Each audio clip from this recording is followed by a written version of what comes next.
He caught up with the girl as he was leaving the station. When they got to the road, Belu found that the vehicles kept coming and never stopped for anyone. Smoke and dust flew at him from all sides, making his head spin. They had to wait for a long time before they could find a gap to run through. Velu kept hesitating, and the girl finally dragged him to the other side. What do you think you are doing, grazing cows? If you stand around in the middle of the road like that, you will be chutney. Belu's heart was still beating fast. He looked back at Central Station of the traffic speeding by. How had they managed to come through that? They walked along the side of the road under some huge signboard. Belu looked up at pictures, banyans, car tires, pens, a woman holding a box. The writing was all in English, so he didn't know what it meant.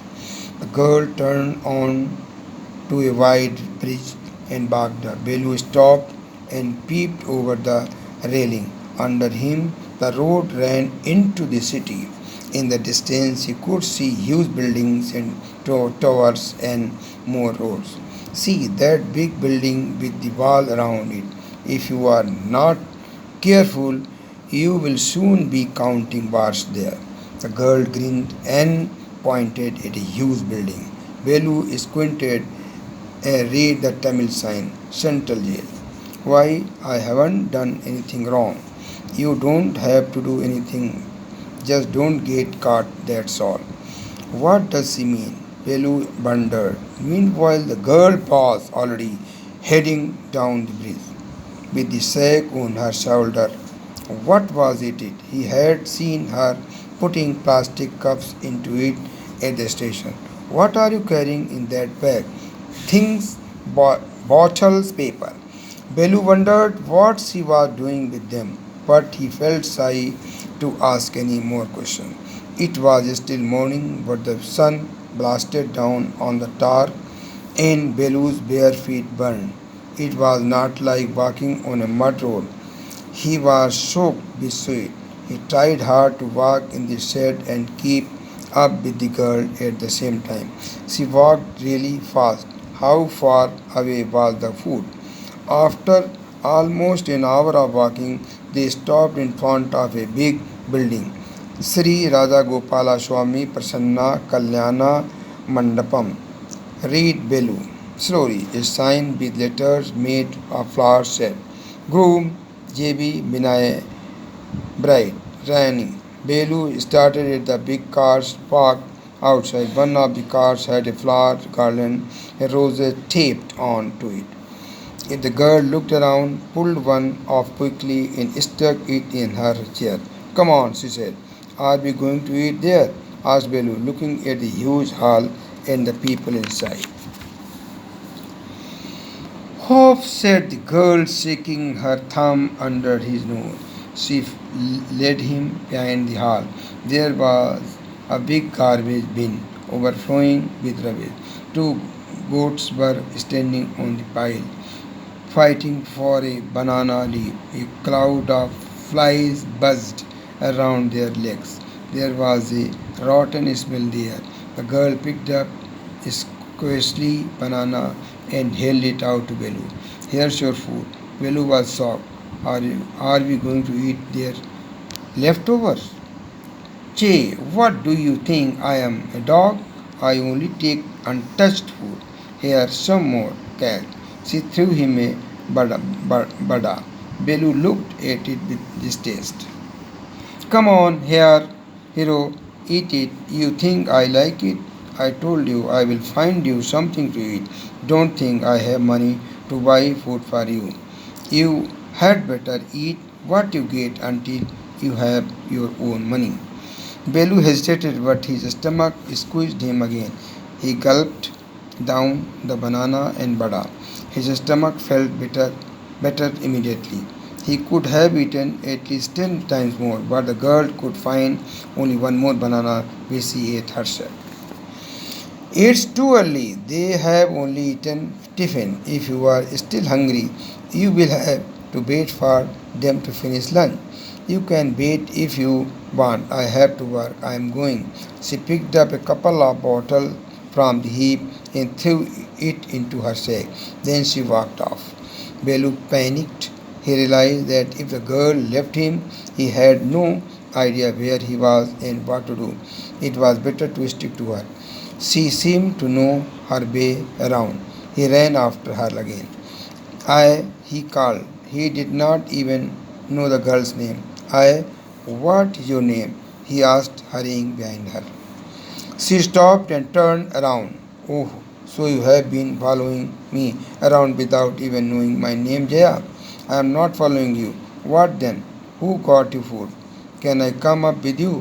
Where are you going? Come if you want. This bag is full. I have to go to home to get this another one. Jaya and Belu walked along the road for half an hour until they came to a bridge across the dirty ticket water. We are in Triplicane now. See, that's Buckingham Canal, said Jaya.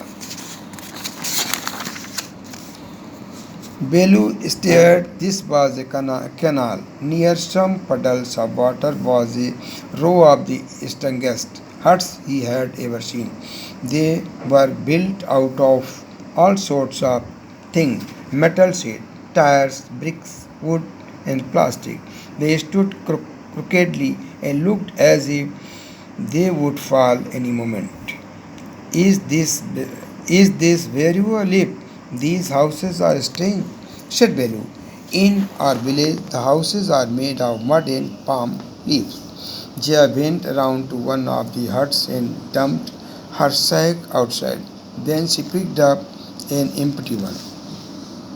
Let us go. She turned to Belu and gave him a shove. At least help me now. Here, bear these and come with me.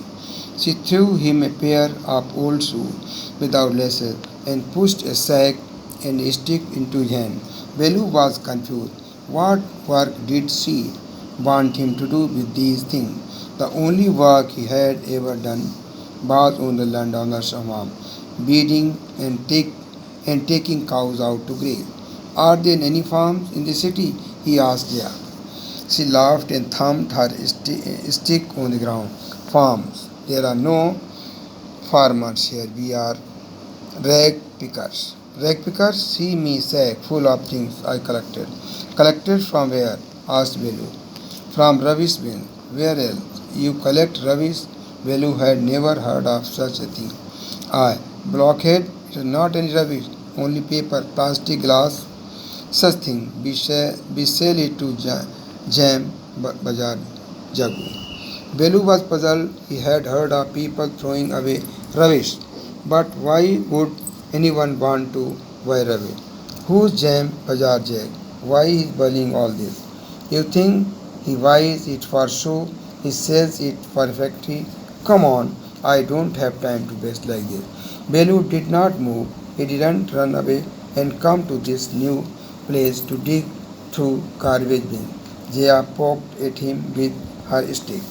Look here, she shouted. If someone gets there before us, we don't get anything. Don't just stand there, posing big hero. I am trying to help you. Who filled your stomach today? Belu scratched his head and sighed. I will do it for now, he thought, until I had a better job. Now, children, I am going to read out the gist of the lesson.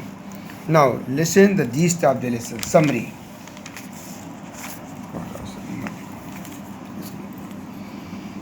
Children at work. Gist of the lesson. Velu was an 11-year-old boy. He had run away from home. He boarded a train to Chennai, where he met a girl named Jaya, who was also absconding from her home. They worked as a rag picker and worked very hard to make a better living. Now, some difficult words and their meaning. Pulled in, arrived, porter, coolie, terrible, fearful, miserable, sad, stare, look at, stupid, foolish, dragged, pulled, peep, look, rubbish, trash, pile, heap, squeeze, twist, row,